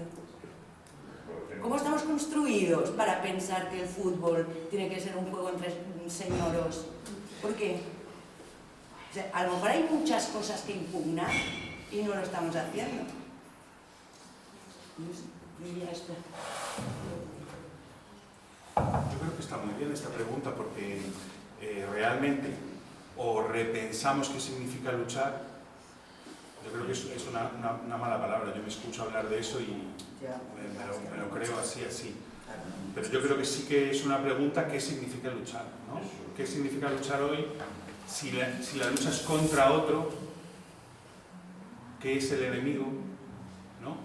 Y si hay formas de lucha que no tengan que ver con asaltar, conquistar, tomar, sino igual con, como han practicado durante mucho tiempo también los movimientos sociales, etcétera, retirarse, desertar, reírse, abrir grietas, ¿no? Saber hacer reírse. Todo el movimiento de insumisión que acaba con el servicio militar, que digamos consigue esa pequeña victoria, es un movimiento que no pretende tomar, conquistar, no es un movimiento heroico, no es un movimiento militar, es un movimiento contra la mili desde valores no militares, ¿no? Y es un movimiento de irrisión, de deconstrucción, de deserción directamente, de insumisión, de opresión, ¿no? Entonces, ¿qué significa luchar? Me parece una gran pregunta y yo creo que ahí sí que habría un trabajo con los imaginarios. Porque si no hay imágenes para acompañar lo que hacemos, pues yo creo que lo que hacemos le falta algo. Las prácticas necesitan sus propios nombres, necesitan sus propias imágenes para potenciarse. La práctica muda, muchas veces sin inventar sus propias brújulas, lenguajes, formas de orientación, tienen patas cortas. Entonces yo sí que me quedaría con la pregunta de qué significa luchar hoy, para también ver si hoy hay luchas ahí donde no vemos que hay, porque igual sí que las está viendo. Sí, y yo más diría otra cosa, Luis, porque con toda la labor que tú has hecho aquí en el barrio de Lavapiés, es verdad que tenemos poderes que nos oprimen por todos los lados, pero también tenemos huecos. Entonces yo tengo la sensación, no sé si irás tú por ahí, pero yo sí voy por ahí, creo que tú también, que lo prioritario es el hueco. Lo prioritario es el hueco. Nada más que eso. ¿Alguna pregunta más? Sí. A ver, pero yo creo que está bien lo de los huecos, pero lo que tenemos que tener claro es que los huecos que tenemos son aquellos que no molestan mucho. Es decir, en el momento que el hueco es realmente una amenaza, el hueco se cierra. Ya se verá. Creo que muchas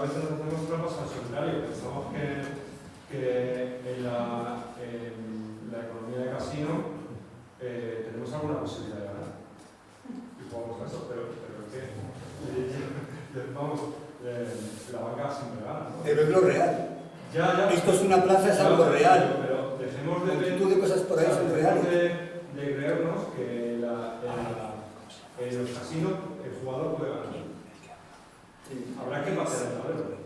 O sea, creo que yo estoy un poco por ella. O sea, creo que uno de los problemas es que creemos que se puede jugar a la banca en el parchís y en el parchís se juega a parchís. Pero ha habido movimientos que han conseguido cosas insólitas, ¿eh? Por ejemplo, ¿cómo se para la guerra de Vietnam? Yo he estado leyendo hace poquito sobre eso. Hippies que desertan, que marihuana, curas enloquecidos por la paz, y Jimi Hendrix. O sea, un movimiento que digamos que su poder es la música y que revienta, digamos, de deserciones y de rechazo el ejército más poderoso del planeta desde dentro. Bueno, por supuesto la resistencia de los vietnamitas ayuda, ¿no?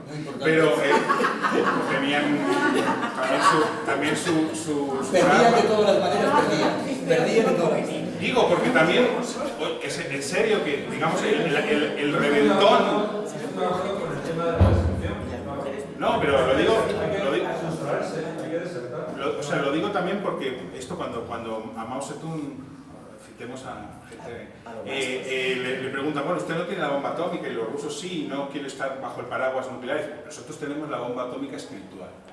¿Qué es la bomba atómica espiritual? Que la gente está implicada aquí en algo, porque la fuerza son los afectos y el afecto es la implicación en algo. Hay una bomba atómica espiritual que a lo largo de toda la historia ha conseguido que los débiles, que los que no tienen nada, resistan e incluso ganen a los fuertes muchas veces. Entonces yo creo que esos ejemplos no se nos pueden olvidar, porque si no entramos en la paranoia del poder, tiene todas las de ganar. Sí, pero vamos a lo mejor estamos hablando de un diálogo. La paz. La paz es un movimiento maravilloso. Que ha pagado desahucio con gente en pijama. Ante las fuerzas armadas, es decir, ante grupos armados. Me parece ejemplo maravilloso, pero la realidad es que a día de hoy sigue habiendo desahucios. ¿Entiendes? Y que el gobierno más progresista de la historia no ha pagado los desahucios. Esa es la realidad. Y que por supuesto que habrá que seguir saliendo en pijama delante de un cuerpo armado a proteger a tu vecino. ¿Vale? Pero no vamos a ganar. O sea, yo creo que hay que tener claro que no vamos a ganar para entender que quizás las fuerzas que son limitadas hay que llevarlas hacia otros sitios. Yo, por ejemplo, estoy yo soy agricultor, ¿vale? Yo entiendo perfectamente lo que han comentado del grupo, ¿vale? Pero es que la izquierda es urbana. La izquierda es urbana. Y la democracia radical no se puede hacer en Madrid. Hay que hacerlo en sitios pequeños. ¿Quién está planteando la izquierda de Ponta Madrid? ¿Nadie? Claro, porque ¿cómo vas a salir de un sistema como el que estamos en una estructura de masas? Nunca. Habrá que salir de la estructura de masas, de la concentración de gente y de capital, por lo tanto, en urbes, que seguimos en el proceso de concentración, que no ha parado. Habrá que plantear volver a territorializar el territorio con gente, con núcleos densos de población pequeños que puedan practicar otro tipo de democracia, claro. Pero eso no está dentro del debate de la izquierda, porque la izquierda es urbana y le mola la Lo que hay es un problema de un hábito de escucha nula, que digamos, de izquierda, bueno, estamos generalizando, pero hay más el hábito de decirle a la gente cómo tiene que vivir, más que el hábito de escuchar qué se está produciendo de ahí como resistencias, como potenciales.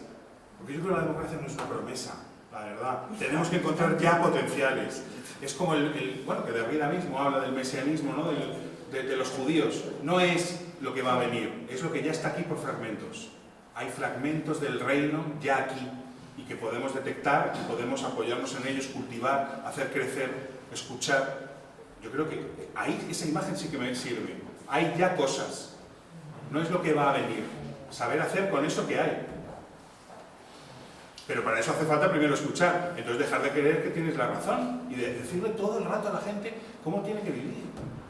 Es que luego, claro, el malestar pasa a derecha porque hay mucha gente que se siente muy amonestada todo el rato. Y hay algo de verdad. Venga, ¿más preguntas? Sí, está clarísimo. Vale. No. Lidia. ¿Se fue medio de la tarde? 10 minutos más. Ahora, Y yo tengo que hacer un vecino para que me vaya a corregir. venga, Luis. ¿Quiere hablar alguien más después de Luis? Hay posibilidad, ¿eh? Venga, pues una persona más y cerramos. Venga, Luis. Bueno, vamos a ver.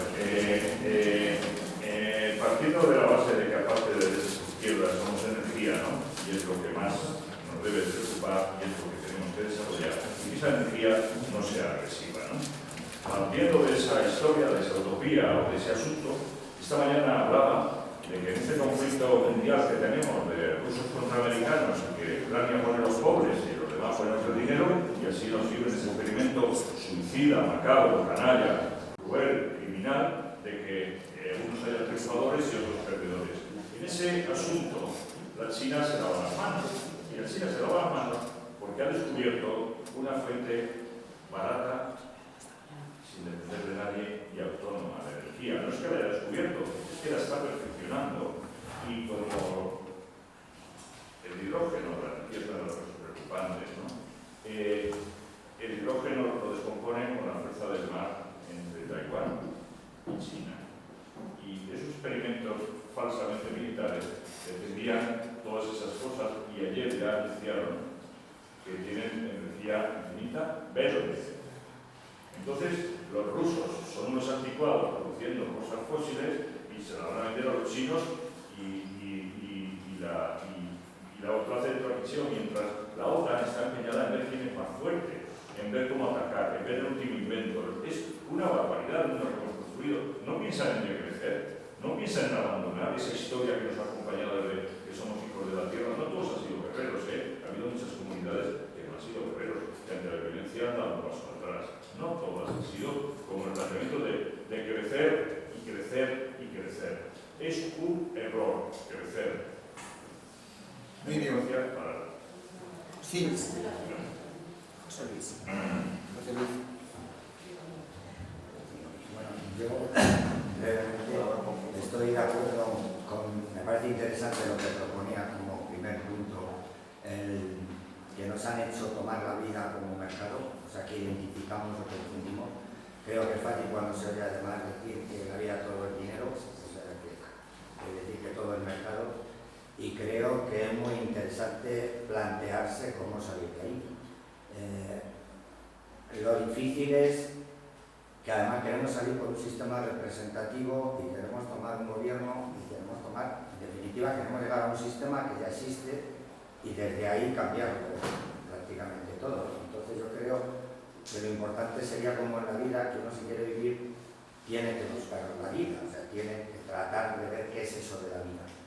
Creo que esas son las experiencias que mencionaba, el 15M, etc. Y lo que sucede es que cuando se empieza a conseguir algo se abandona por algo más grande, en vez de seguir por lo pequeño que se vaya consiguiendo y con la gente. Y claro, que la trampa, como tú decías, está en desmontar eso. O sea, queremos con unas elecciones, con un sistema, nos fijamos en llegar al poder y es decir, coger el poder para dominar. Y por otro lado la contradicción que estamos diciendo que no queremos dominar, que queremos hacer, que no sabemos a dónde vamos a llegar, pero queremos llegar a alguna parte, la que sea.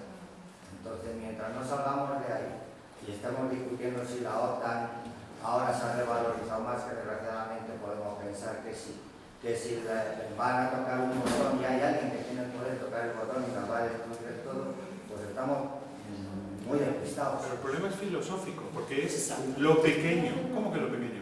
Sí, claro. ¿Qué es lo pequeño? Pues lo que tenemos que hacer es, ¿qué es la vida? Lo que tenemos que tratar de vivir. Pues. Y claro, efectivamente, si tenemos que llegar ya, dando la solución, tenemos que constituirnos en Estado. Entonces, difícil lo tenemos. A ver, sí, última. Última pregunta, venga. Última de verdad, ¿eh? Estamos ya cansados. Para Ana, cuando estás hablando de Laura, perdón. Por favor, silencio, por favor. Cuando de ese afuera anarquista, yo me pregunto, ¿es posible ese afuera anarquista sin malestar? ¿Es posible? Porque yo pienso en el malestar de la cultura de Freud. Si la cultura en sí misma ya implica un malestar, no creo que sea posible ese afuera anarquista sin malestar. Por eso te lo pregunto. Nada más. Muy breve. Vale, muy bien.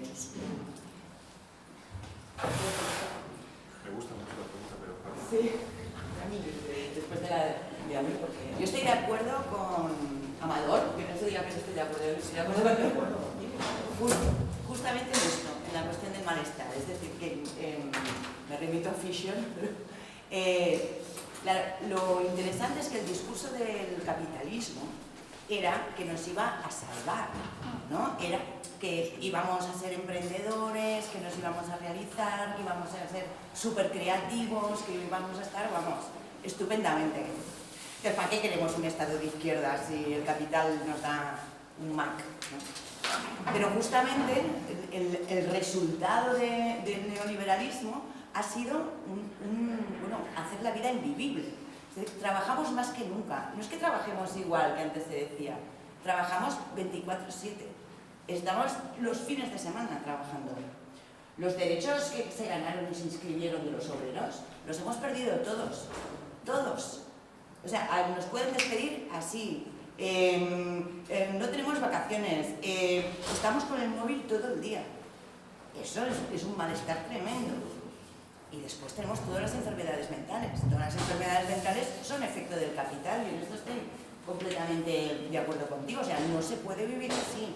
Normal que la gente esté deprimida, normal que la gente esté enganchada a los aparatos, ¿no? Te pregunto por esa fuera. Claro, espera.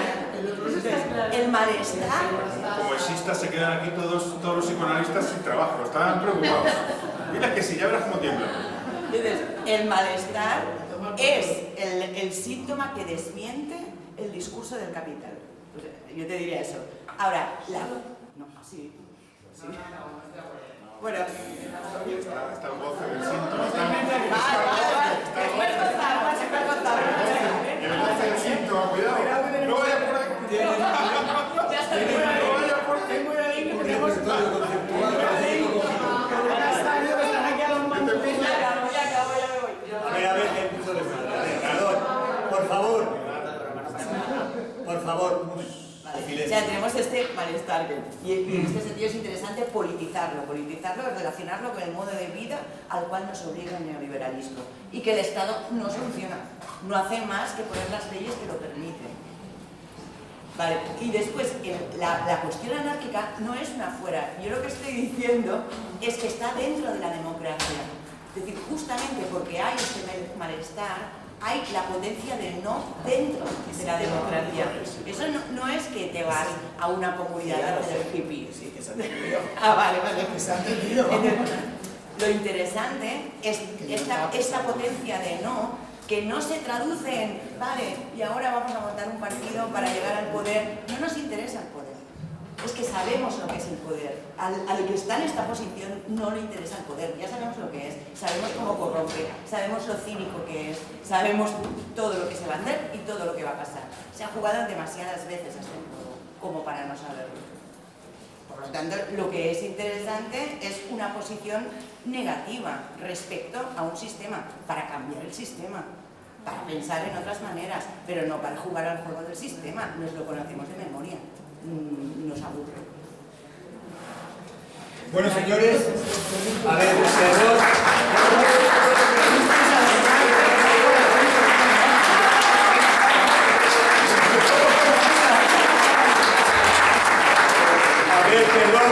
que hay una persona que quiere hacer una pequeña pregunta. A ver.